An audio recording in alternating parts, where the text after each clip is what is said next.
Hi everyone, it's Tactical Ant and welcome back to a new video on Rise of Nations. Have you ever wondered what was the best ideology? Well, I have. So today I'm going to present the result of my reflection on which ideology is the best. Spoiler alert, communism is really OP. Let's get right into the video. Oh, and please subscribe with the bell, that would be nice. Thank you. One of the first things you're going to do when you open up a game of Rise of Nation is look at the ideologies. To do that, you simply press Q and ideologies right here.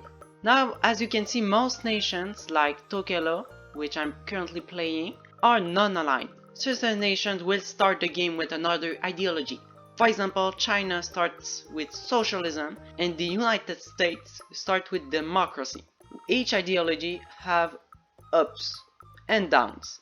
What's good with them are in green and the debuffs are in red. Each ideology is unique. However, some ideologies are on a higher tier than others. For example, to unlock democracy, you have to take liberalism. So early in the game, you want to have a plan to which ideology you're going to take. I will now explain each ideology in detail and what's good about them, what's bad, how to play them, and are they good.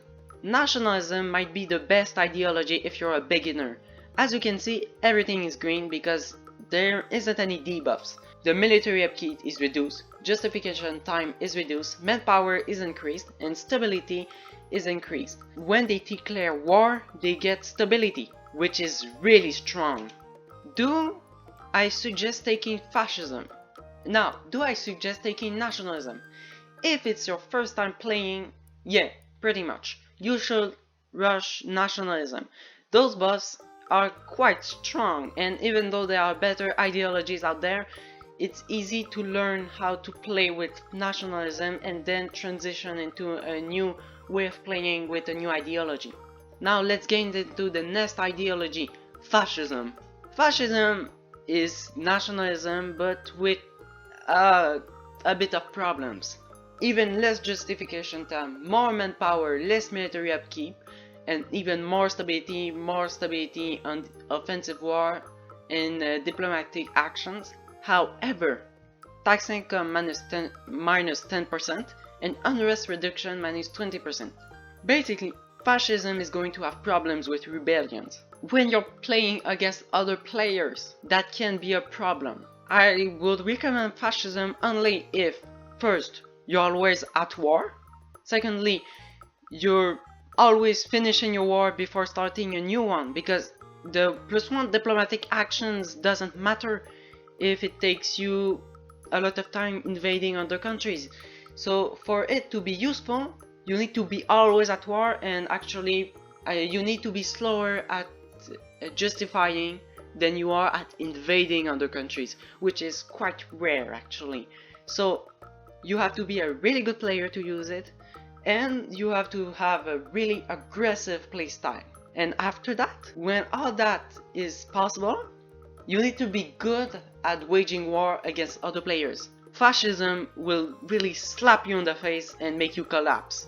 I don't think it's actually the strongest ideology out there. It's fine, but it's not great.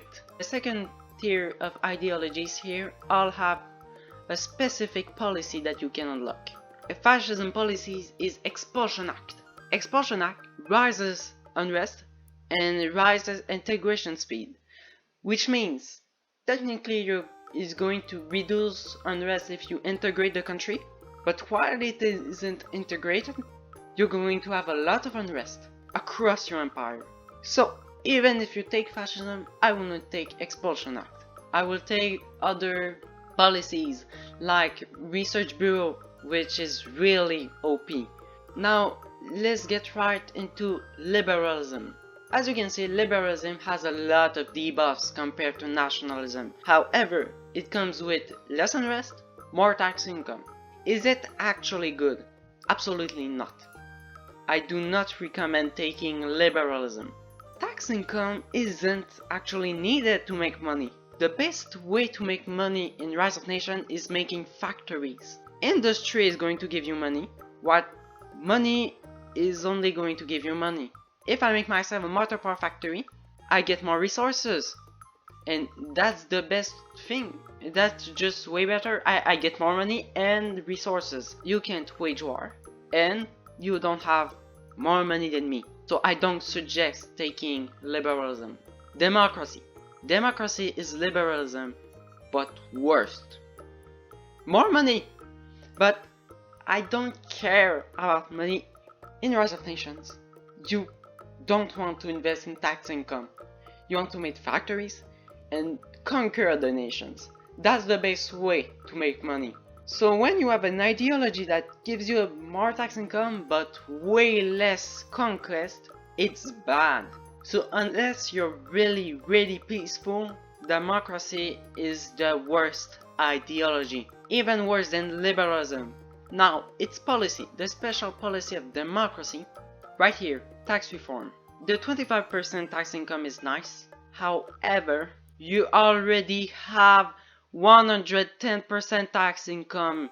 You don't need that increase in tax income. It isn't useful. If you play democracy, well, take the policy. It's a nice policy. However, you should not play democracy. The two last ideologies, my favorites, socialism and communism. Socialism has a bit less tax income, but look here. More manpower, less justification time, less military reinforcement cost, more stability, less war exhaustion, and factory output 50% more. That's really strong. Remember what I said about democracy, it isn't useful because you can make factories to make more money. Socialism makes factories more efficient so you can take even more money.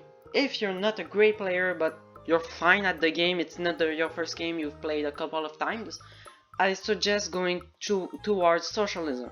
Basically, socialism is going to make it easier to manage your resources in your economy, which is something higher level players can do and why fascism is possible. But when you're starting to understand the game, you won't necessarily be able to deal with the economy. So socialism makes it easier and you can sell more electronics. That's really strong. So that's what I suggest. You may have seen the title and the beginning when I said communism is OP.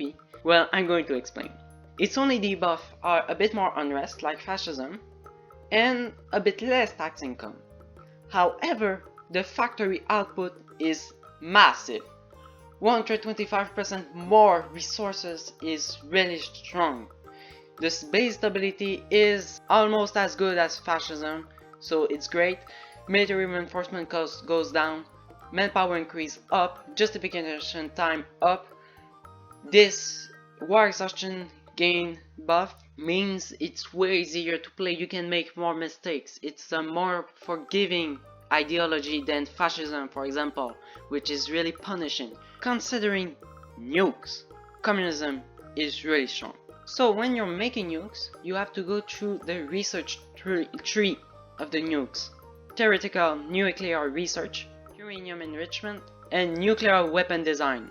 Normally when you're going to play with nuclear weapon design, it won't be enough. You won't have enough enriched uranium to make nukes. So you're going to have to wait. First making your silo, and after that having enough enriched uranium.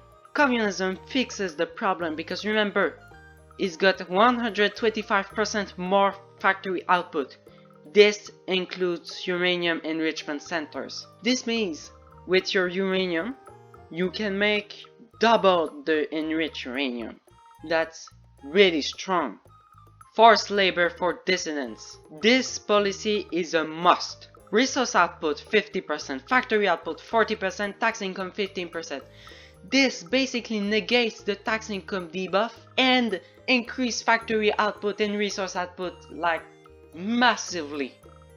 This is one of the strongest policy in the game in my opinion and is a must when you play with communism. It is really easy to make nukes. Nukes are the strongest weapon in the game. Even though I don't always recommend going towards nukes in the game, why waste your time upgrading your tanks when you can unlock the strongest weapon in the game? First, the factory output bonus basically negates the tax income debuff, And after that you can make nukes quite easily, you can make tanks quite easily, you can make radars, you can make aircraft carriers, you can make anything that requires specific resources easily. Fascism doesn't have any bus to resources. That's why I consider it the second ideology. After that, democracy is the worst. And those in the tier 1 ideologies basically inherit the ability of the second tier. Why? Because to go to communism you need to be socialist.